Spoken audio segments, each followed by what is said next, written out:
पारिवारिक रिश्ते में तभी प्रेम बना रहता है जब वहाँ पर वाद विवाद न हो, सवाल जवाब न हो। नमस्कार दोस्तों, मैं मनोज कुमार अपने चैनल में आप लोगों का स्वागत करता हूँ। बात वाराणसी की है। वहाँ पर एक व्यापारी रहता था।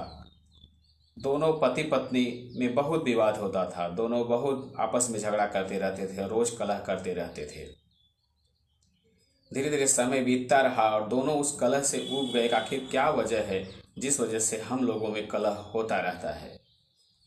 वह व्यापारी एक दिन लोगों से सुनता है कि वाराणसी में ही कबीर दास जी रहते हैं अपने परिवार के साथ में। उन लोगों में बहुत प्रेम है। वो महान संत भी हैं। अगर उनके पास चले तो हो सकता है कि हम लोगों का भी जीवन बदल जाए। हम लोगों के बीच में जो रोज कलह होता है उसका कारण भी पता चले और समाधान भी कुछ न कुछ मिल जाए। वो दोनों पति पत्नी कबीर दास जी के पास पहुँचते हैं। धीरे धीरे दिन का 12 बज रहा था और उसके पास पहुँचते हैं और कहते हैं कि कबीर दास जी, हम लोगों के बीच में बहुत झगड़ा होता रहता है, पति पत्नी में प्रेम नहीं बन पाता है।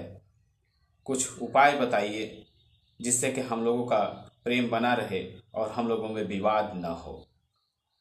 कबीर दास जी सुनते हैं और तुरंत अपनी पत्नी को आवाज़ देते हैं।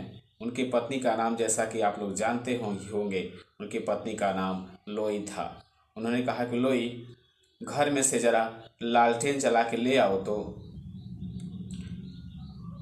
पत्नी घर में से लालटेन जला करके लेके आती है। इस बात को व्यापारी की पत्नी देख करके बड़ा आश्चर्यचकित होती है और कहती है कि दिन का 12 बज रहा है, इतना तेज धूप है, बाहर उजाला है और लालटेन जलाने की क्या ज़रूरत थी आपको। उनकी पत्नी कुछ नहीं बोलती है और लालटेन दे करके धीरे से वापस चली जाती है। कबीर दास जी ने कहा कि यही बात है कि अगर पति कुछ कहता है तो उस पर सवाल जवाब नहीं, उस कार्य को कर देना चाहिए। और अगर पत्नी कुछ कहती है तो उस पर भी सवाल जवाब नहीं, उस कार्य को कर देना चाहिए। परंतु दोनों में विचार विवेक जरूर होना चाहिए। अगर दोनों में सवाल जवाब, वाद विवाद होता रहा तो ये संभव नहीं है कि आपस में प्रेम रहेगा। एक दूसरे के विचार भावनाओं का